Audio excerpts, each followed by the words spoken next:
All right, Shalom. Kahalayam La, Yahweh Bashim, Abshai Bashim, Rakakwadash.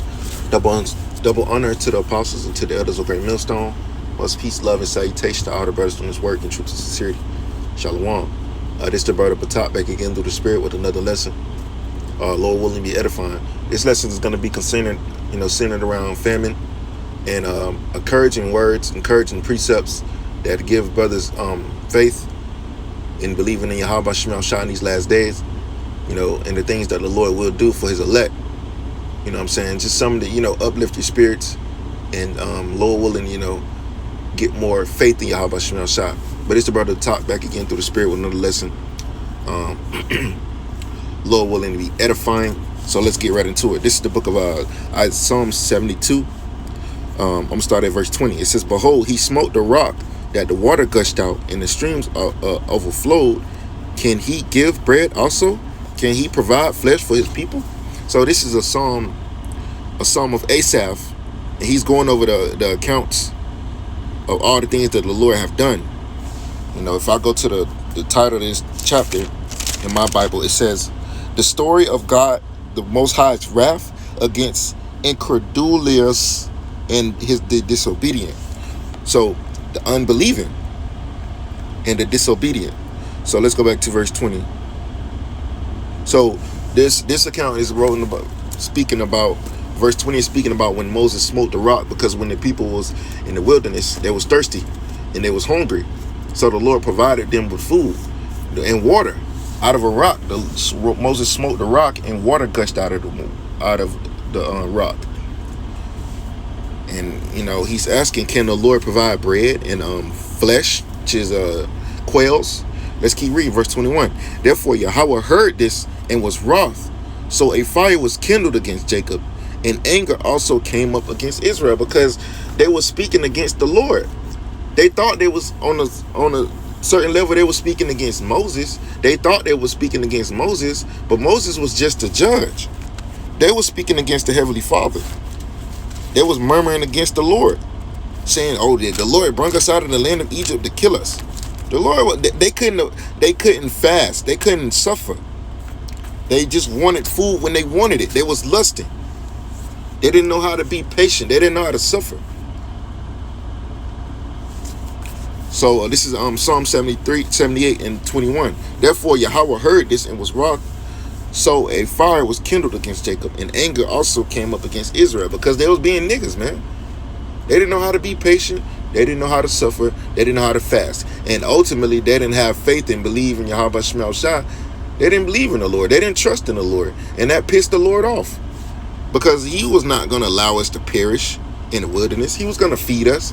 Jake just was being fucking impatient, man. Being assholes. Verse 22, it says, "Because they believed not in the Most High and trusted not in his salvation." Right. They was being niggas. The scripture says, "Trust in the Lord with all thine heart and lean not unto thy own understanding." Just because you don't get food exactly when you want it and when you need it, that doesn't mean the Lord is going to allow you to die. They was acting like the Lord was just going to let them die in the wilderness, man. They didn't show no faith. They didn't show no belief in the Lord. They stomachs got to growling, and then they started making demands. And, "Oh, look, what, the Lord gonna bring us all the way out here to kill us?" Acting like fucking niggas, man. And that made the Lord pissed off. Verse 23, it says, "Though he had commanded the clouds from above and opened the doors of heaven and had rained down manna upon them to eat and had given them of the corn of heaven." So even though, we in the wilderness, we don't have any vineyards, we don't have any, to my knowledge, we didn't have anything to basically provide something to eat, man. So we depended wholly on Yahweh Shema Shah, wholeheartedly. And these jakes, just because they didn't get exactly food when they needed it, they want to act like the Lord was just going to leave them there to die, man. Which the Lord ultimately was putting Jake through a test. This was a test. And a lot of these jakes they coming out of Egypt, they was Egypt type. They was in the mind of Egypt, man. They didn't really believe in Yahweh Shema Shah. That's why the Lord was getting angry and killing their ass. Verse 25, it says, man did eat angels' food. He sent them meat to the full. So the Lord gave them food that was sufficient for them. He gave them quails. He gave them manna from heaven. And even after the Lord did these things, when Jake got hungry again, they started to do the same shit they did when they got hungry in the first place. Started to speak against the Lord, to murmur against the Lord, talk against the Lord. Even though they have seen the miracles that the Lord has done. They was just being stubborn and hard-hearted, man. Being niggas. This is verse 26. It says, he caused an east wind to blow in the heaven, and by his power he brought in the south wind. Let me make sure my recorder's, oh yeah, come. It says, verse 27, he rained flesh upon them as dust, and feathered fowls like as the sand of the sea. So basically the Lord made it rain. He brought quails upon them, man. You know, which would be comparable to chicken. He brought quails that which is flesh for the nation of Israel to eat while they was in the wilderness. Verse 27, he rained flesh also upon them as dust, and feathered fowls like as the sand of the sea. So they had an abundance of things. You know, when the Lord did send them quails, they had a lot, man. They had a whole lot. It says, verse 28, and he let it fall in the midst of their camp round about their habitation. So they had a lot. It was filled to the full, man. They had a lot of quails flesh to sustain themselves and to eat. It says, so they did eat and were filled, for he gave them their own desires. So they desired this thing and the Lord gave it to them. Verse 30, they were not estranged from their lust, but while their meat was yet in their mouths, the wrath of Yahweh came upon them and slew the fattest of them and smote down the chosen men of Israel. Why? Because they was wicked, man. They still was lusting. They didn't know how to control their lust.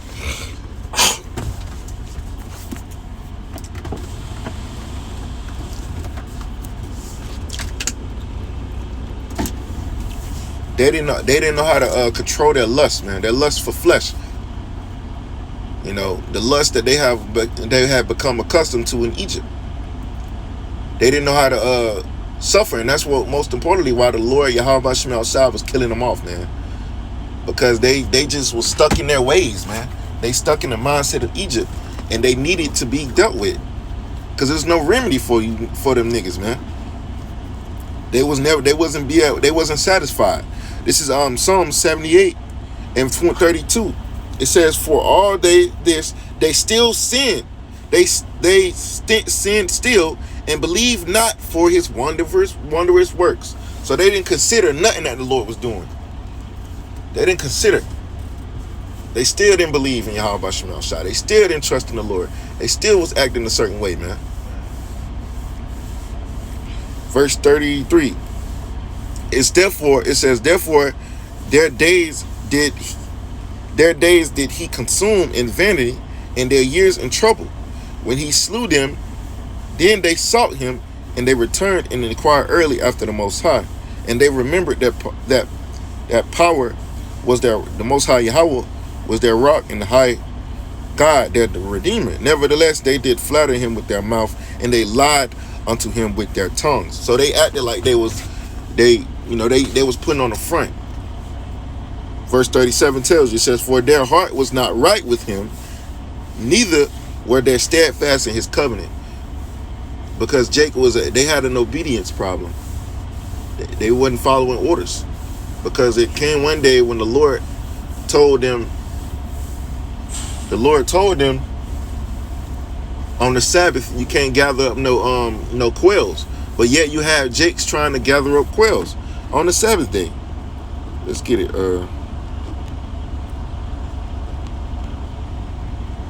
The book of Exodus 16 in verse 10, it says, and it came to pass, as Aaron spake unto the whole congregation of the children of Israel, that they looked toward the wilderness, and behold, the glory of Yahweh appeared in the cloud. And Yahweh spake unto Moses, saying, I have heard the murmurings of the children of Israel.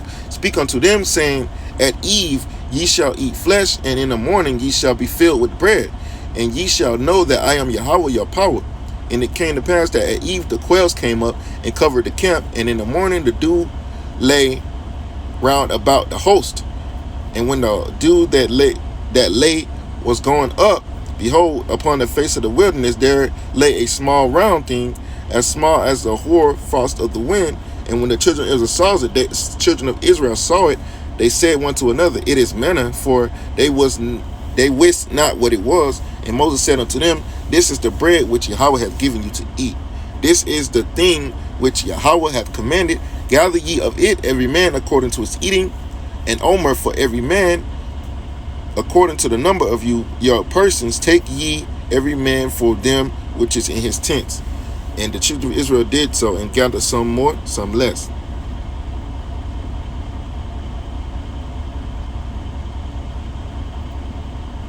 So this is a clear example how the Lord provided food for his, the nation of Israel in the time of need, man. So this is an example. Let me get a real quick precept. Romans chapter 15, verse 4. It says, For whatsoever things were written aforetime were written for our learning, that we through patience, which means suffering. So you got to have the mentality of suffering. It says, and comfort of the scriptures might have hope. So these scriptures comfort us. And we got to understand that we are entering into some very trying times, that the Lord is going to try our faith. But we're going to, Lord willing, we'll be a part of that number, arise victorious. Acts 14 and 22. Confirming the souls of the disciples and exhorting them to continue in faith, and that we must through much tribulation enter into the kingdom of the Most High. So we got to go through tribulations to enter into the kingdom, man. So we got to be patient. We got to suffer in this society. And the time of trouble is coming up on us, man. Esau's finna lock everything down and destroy the food.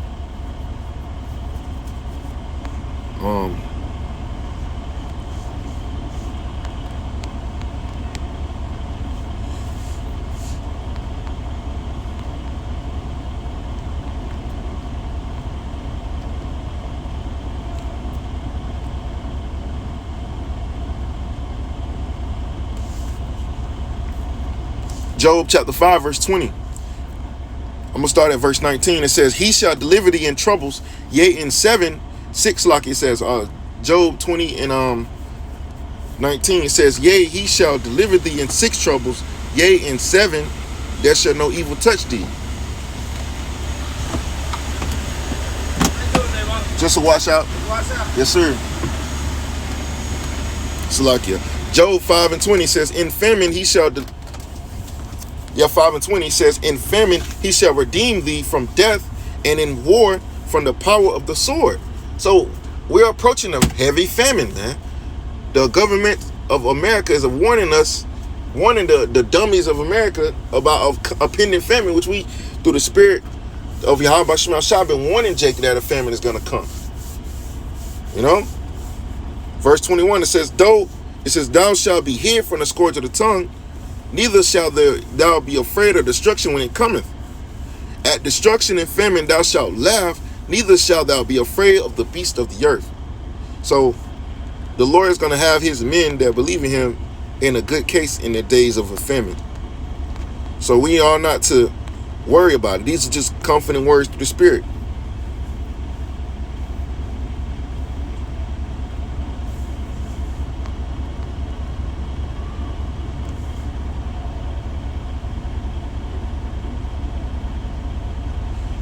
Second Chronicles 20 and 9, it says, If when evil come upon us as the sword, judgment, or pestilence, or famine, we stand before this house and in thy presence, for thy name is in this house, and cry unto thee in our affliction, then thou wilt hear and help. So we have hope in Yahweh Shema Shah. We have hope in the Lord, man, the God of the Bible. The Lord's going to be for us in these trying times, man. Let's go get some more scriptures. Psalms 33 and 19.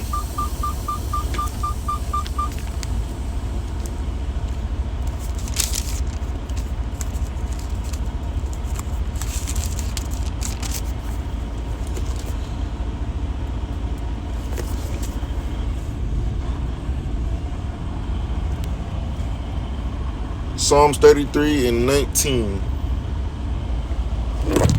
Salakia. It says, I'm going to start at verse, hold on, verse 16.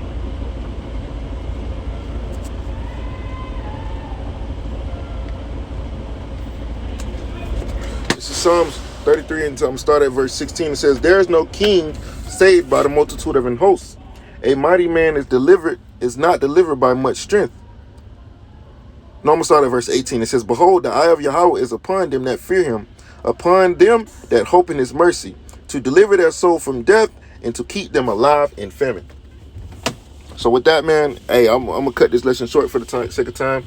Lord willing, you brothers edified. Lord willing, I come up with a part 2 to this lesson, man. Got to handle some business real quick. So with that, man, I'm going to say shalom. Kom Yashala. Wa ba ba ba wa ba da the Shalom.